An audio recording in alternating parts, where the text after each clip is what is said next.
Welcome back to Intake. Today's topic is on substance addiction, and we have our guest here, our special guest, Thomas Siedle. We were having great conversation with Thomas. Thomas just shared with us, he really shared with us his heart about his addiction. But Thomas, for me, and I think for Shauna too, because I know we talked earlier, what helped you out of your addiction? Because I remember you telling me about your fiddle, the violin. So how did you make this transition, especially after your father forgiveness? Right. What happened next? Well, it's funny. I wish I could say that Dad, showing me how much he cared and loving me and would have cured me, but it didn't. Right. Spent about a month at home, and I went right back to my old ways. Came back up here to Jacksonville to my house. And I lasted about another, about 3 months or so, doing drugs and running my game. And I was in a pawn shop selling the last of my stuff for the last yard of dope.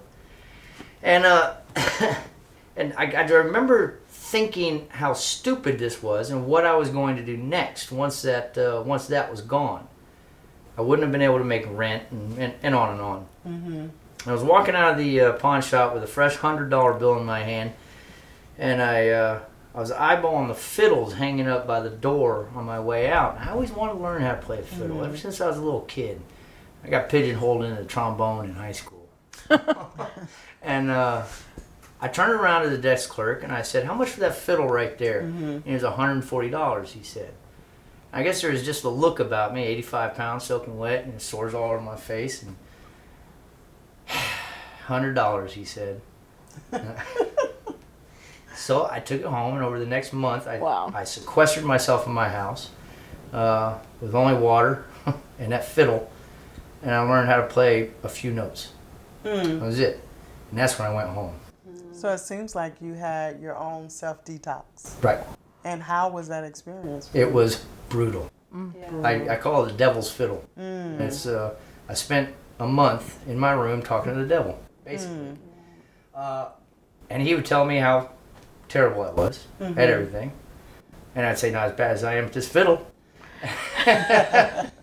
Right? And then I just kept playing it and playing it and playing it. And then, like I said, after about a month of that, I decided to go back home with my tail between my legs. And with that fiddle on my back, and that was it. That's all I had. And I spent 2 years with my mother and father, which I'm very grateful for. Yeah. It was time I lost with my parents while I was in the Navy, time I wasted on drugs. A year into that, my father was diagnosed with cancer, and he died a year later. It was then that I felt strong enough to, pick up his torch. Like he passed it over to me, and I felt like I could dutifully protect his name. So he died, and the next day I started college. Wow. Wow. It was just happenstance. Yeah. That it happened like that. It took me about 2 years to get back to any semblance of normal. Only 2 years, 2 years on drugs, completely changed my brain chemistry, the way I thought. Even down to the cellular level, my body, the way it reacted to certain stimuli was just completely foreign. It took a long time to get back to any sort of normal thinking. Now, that normal thinking, so to speak, was my baseline, which was the original disordered person who needed drugs to escape from reality. So what is that person doing? Well, so I went, I enrolled in college. I was going to get a business degree. I buried my father. I made straight A's. I was doing really well, or so I thought. But still, I was living at home. I was working odd jobs as a house cleaner for a time, a furniture mover for a time, which is brilliant work. Pays very well.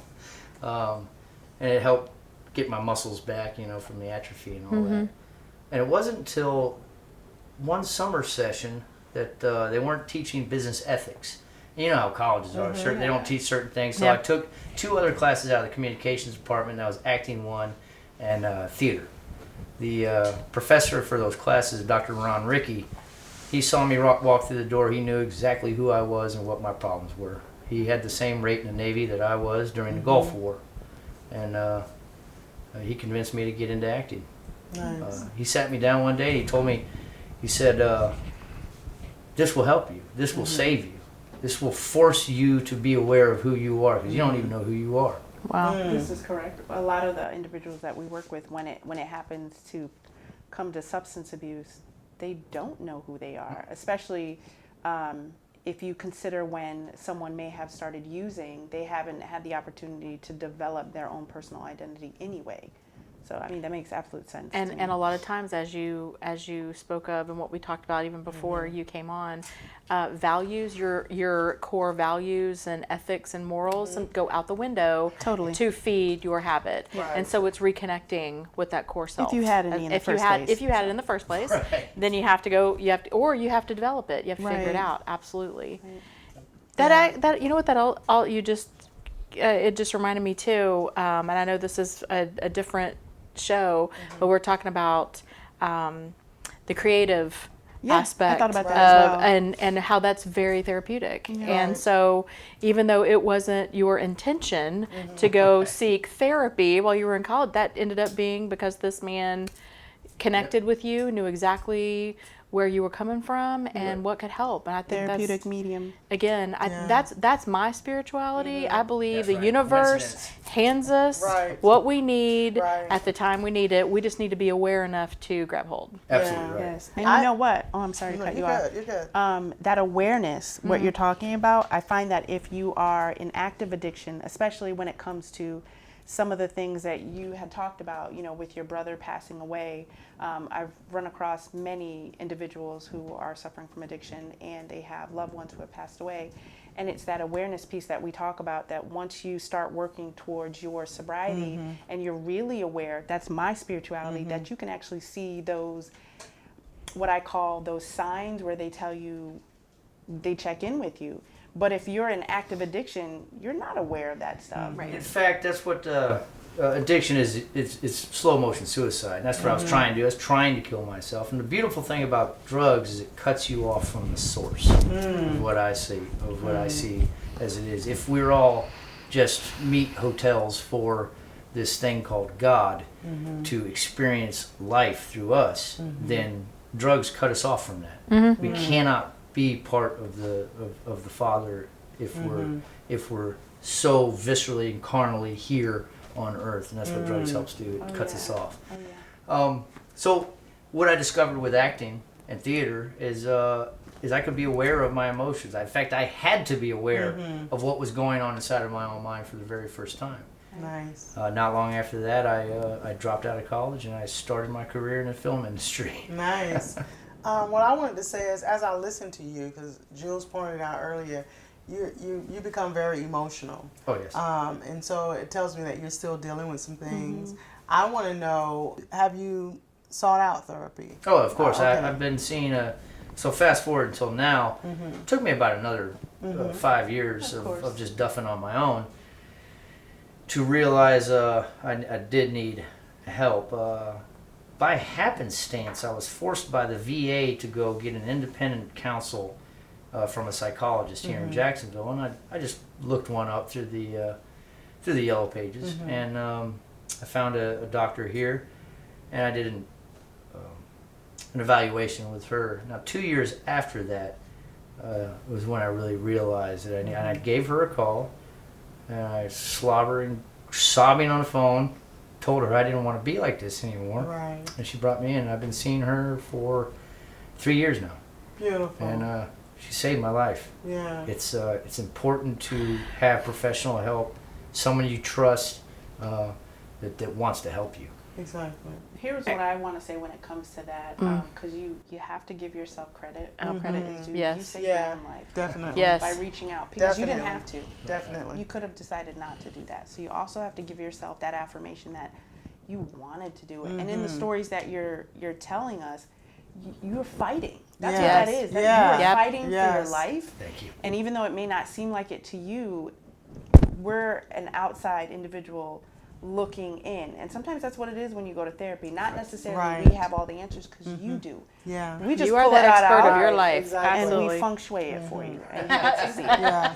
Yeah. I like that. Feng Yeah. shui it for you. Yeah. Yeah. I feel like I pay her to tell me the truth. Mm-hmm. Yeah, and it's once again though, this is just plain luck. She was far too expensive for me to pay. I live on a very fixed income. As a filmmaker, especially, as a starving artist, and she waived a lot of her fee to continue to help me. Very So nice. we're in this together, she and I. It's our mission, and we've reached a lot of the goals that she forced me against my own will I doubt it. to set out at the beginning of therapy.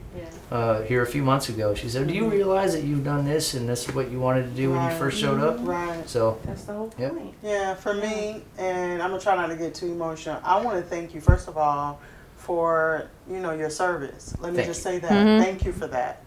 Not only thanking thank you, you. You paid for it. and for sharing your story with us and our viewers. I want to commend you for your determination. Because like Jules said, I heard determination. A lot of people don't have that determination to do what you did. And you were able, and I said you were able to take yourself through that whole detox mode. And, and though you went back, you still were determined that you don't want to be this way.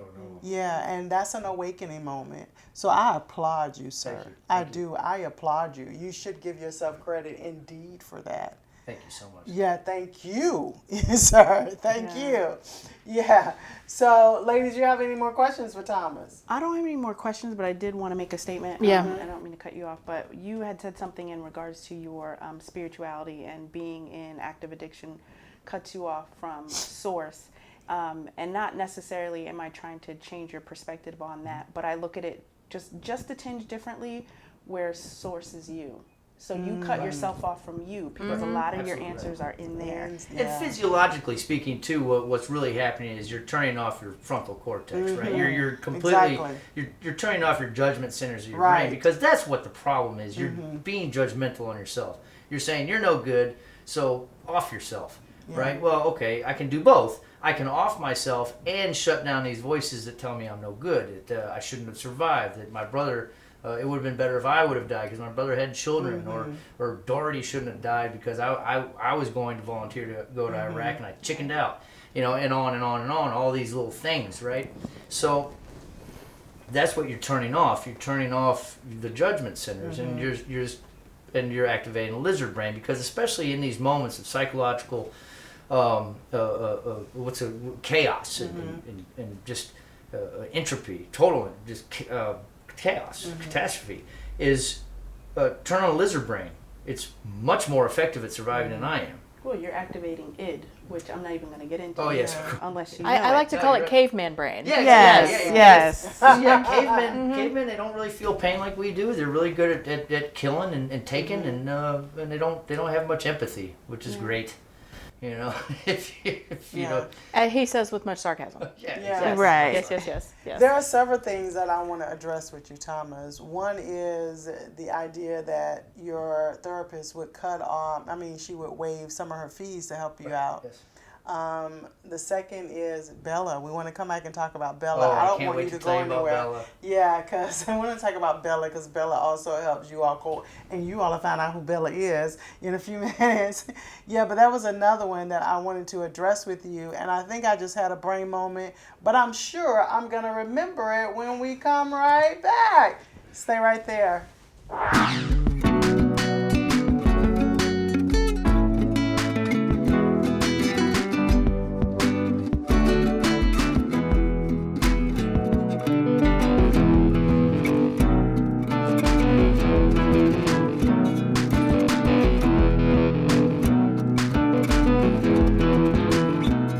Welcome back to Intake. Today's topic is on addiction, substance addictions. And our special guest here is Thomas. We were having some great conversation on the break. And one of the things, Thomas, that I wanted to ask you about is, and I wanted to ask all of you all about, because Thomas made a great point. He said that at some point he could not afford his therapist, and she, she made some arrangements with you. She worked with you. Yeah, she worked with you. And so today, especially in today's societies, we have immigrants, we have people in low income communities, which prevent them from coming to recovery programs. What do you all think about immigrants receiving help from recovery programs? I'm all for it. If that's something that can be done, I'm all for it, because just because they're an immigrant doesn't mean that they don't need help. But who funds it? That's Because that's another one. We have to think about that. Who funds it? See, personally, from my point of view, I think that the impetus is on the patient for self-care. Like that's their contribution. I don't think, like, say, a government-funded, maybe a government-subsidized program would work, but the patient needs to put something up also, and to be invested in their own treatment. We see a lot of these free treatment centers that people kind of blow in and blow out of. Right. My therapist regularly says, you know, right now you have spent $10,000 on getting better. Do you really want to stop? Right.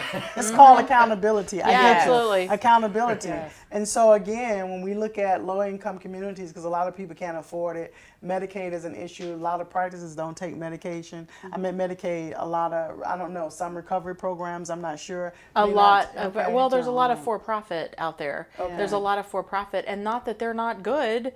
I mean, they're good. And we talked about this during break. Other than immigrants, it's anyone who does not have the funds, who does not have insurance.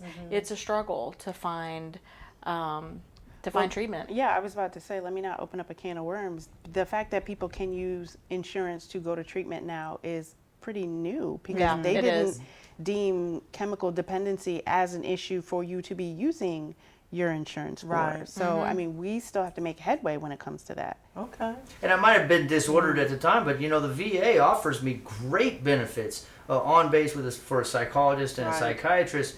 But for whatever reason, and I'm not exactly clear on it, I chose to go outside, and I chose to pay for it myself. And I think that for me has made the difference. I am invested. I'm glad you said that, because that was going to be my next question. Yes. As a vet, you know, how the government helps you out, but you just addressed that. Right. So now what I want to address to you, because you do have this trauma associated with being in the Navy and, you know, military. What do you say to vets who are struggling now because of something that occurred when they were out there serving our country, and they're dealing with the trauma and they're trying to override the trauma with the substance? What do you say to them now? Vets? Yeah. What the hell you doing, man? No, I'm joking. Yeah. Look, when your rifle doesn't shoot right, when your tank is only turning in one direction, when your kid in your squad or division is acting like a jerk, you sit them down and you take care of the problem. Your mind is no different. When your knee clicks when you run, you go to sick call, right? When you're having trouble making clear thoughts and you feel like you're out of control, go talk to psych. All right, that's what they're there for. I love it.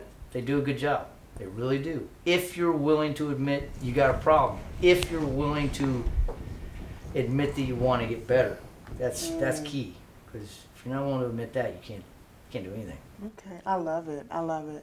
Another thing that I wanted to talk about, because this subject is slowly coming up, using holistic treatment for addiction. Like Bella. Yeah, like Bella.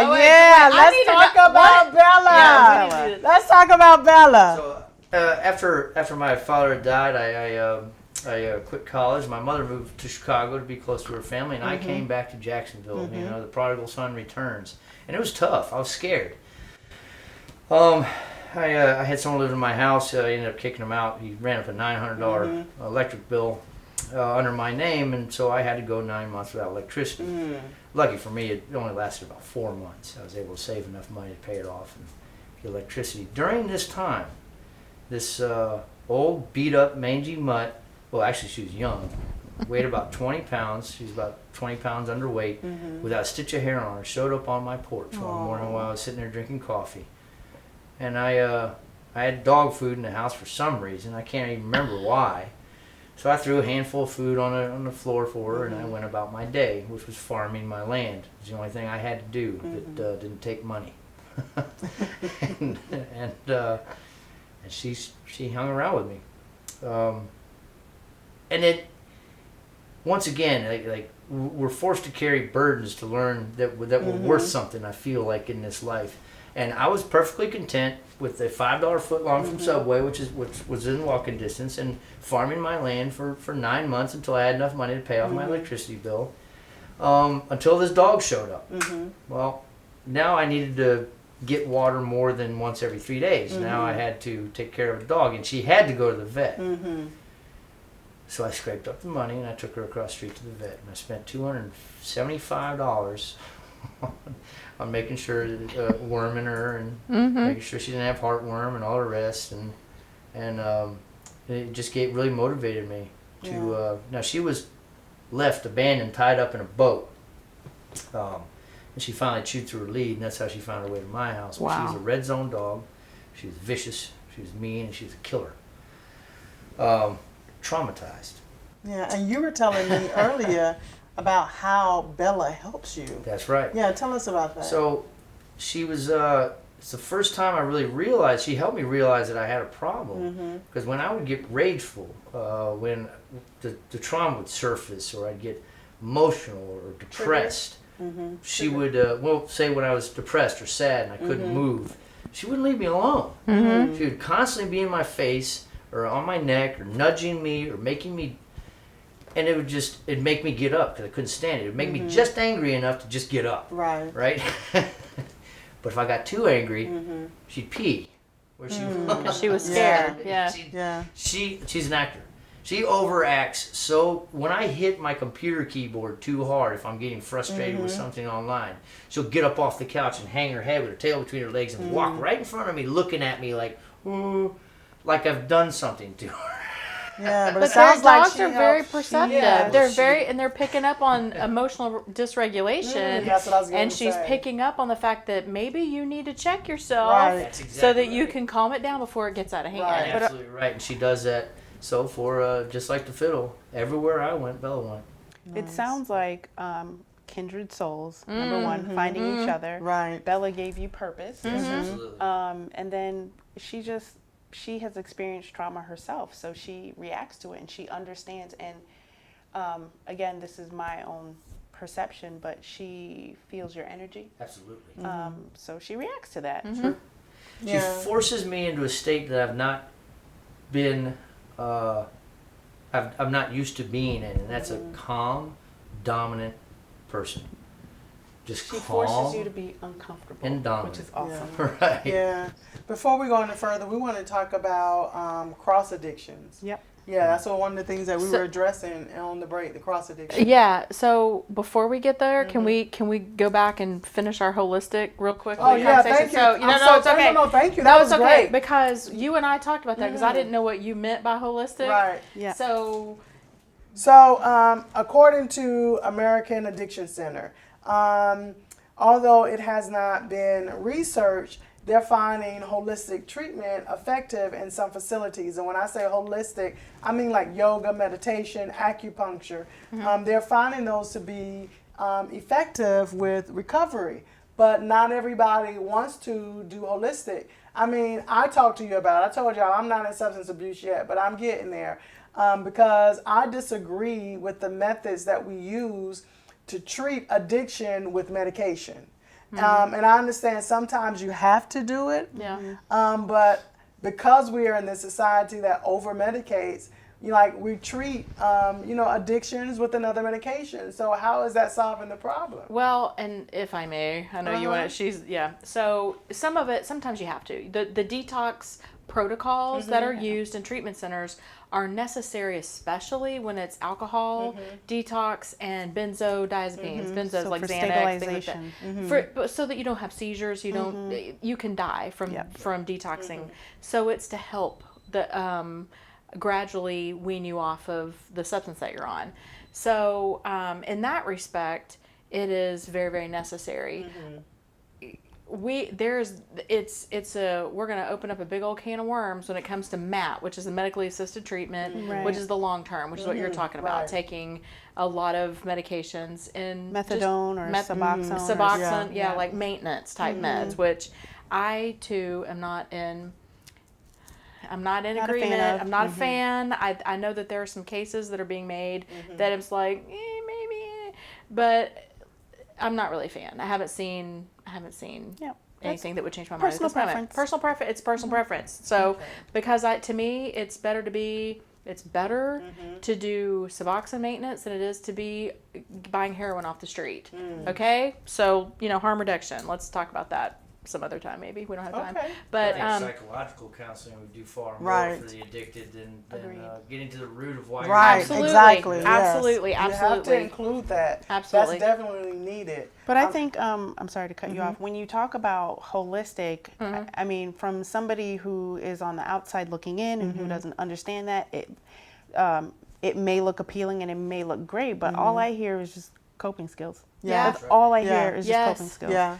That's exactly right. And I'm a huge fan Huge. of everything that you read off of there. And it isn't evidence based, but that's exactly what they all are. Right. Coping It's skills. that mindfulness, it's Being it's present. being present, it's reconnecting with self. Learning how to regulate and how Yes. to, because often what we have with individuals who suffer from substance addiction, given the fact that when they use a specific substance, we've already moved past waiting for things. I want it now, immediately. Right, And when you right. work on yoga, when you work on meditation and mindfulness and grounding, you bring everything to the present. And the more you do it, the more you work on patience.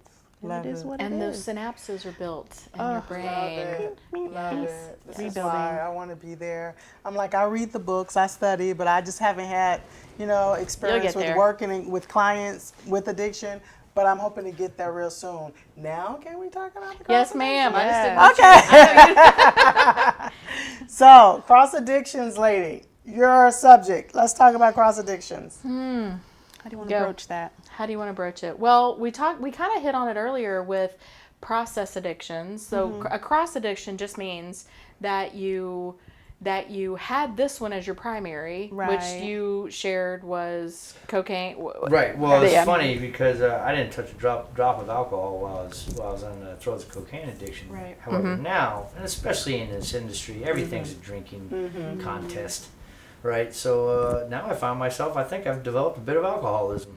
And that's not uncommon. And It's not. I appreciate your Honesty. honesty and Yes. candor, absolutely, because it is easy to do. Yes. It's yes. because the addiction, that construct, it's a behavioral thing. Yes. And so I'm just taking these behaviors and I'm taking them off of this substance and I'm putting over onto this one, or I'm putting it on a process, which a Right. process addiction like Gambling, sex. shopping, sex, video games, Yes. social media sometimes if you really get caught up in eating. that. Yes.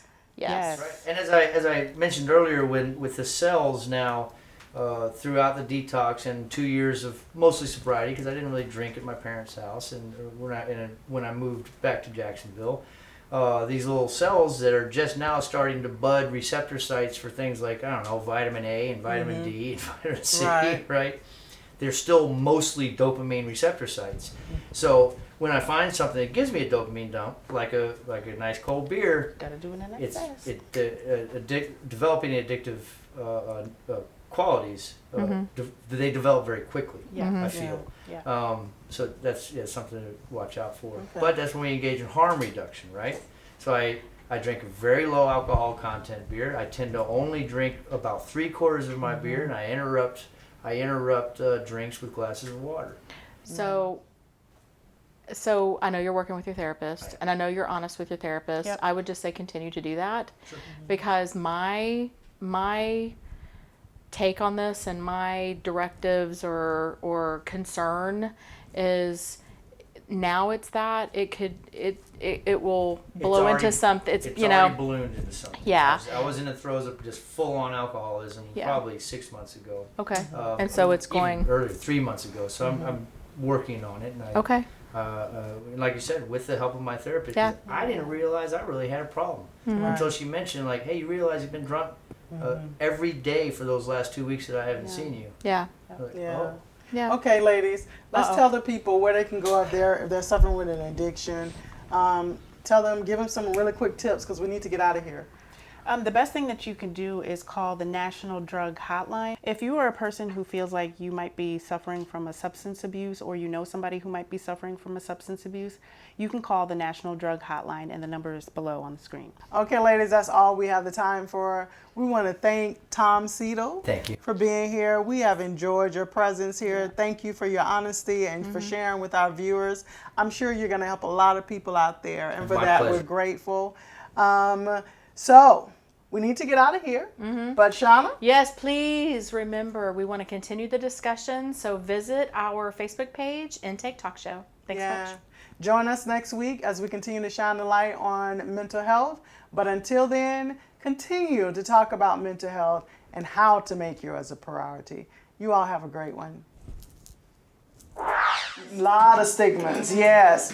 And people struggle with their mental health. They don't know the difference between mental health and mental illness. We're just going to talk about some things. It's more acceptable for a male to fight, to be angry, to go drink too much, to go sleep around too much, just that kind of stuff. That kind of behavior is more acceptable than a male to cry, to say I'm scared. And I believe in prayer. But there are some issues that when you walk outside of that building, they're walking outside with you. You got it. Let me take an opportunity to go ahead and explain what a co-occurring disorder is. Basically, I like the way that you did it, because that's what it is. They walk hand in hand. Parents allow the TV to babysit their children.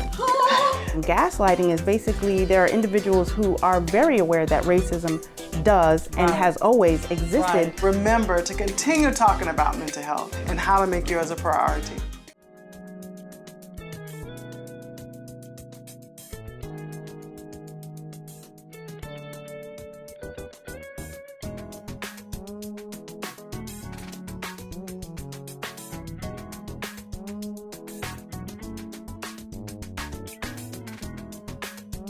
If you're looking for more information about a topic that was discussed on one of our shows, please visit intake.tv and check out our resource page. If you're a professional who would like to be on the show, or an individual who has struggled with mental health and would like to be a guest, email us at info@intake.tv. Follow us on all of our social media platforms. Intake is the place to be. It's because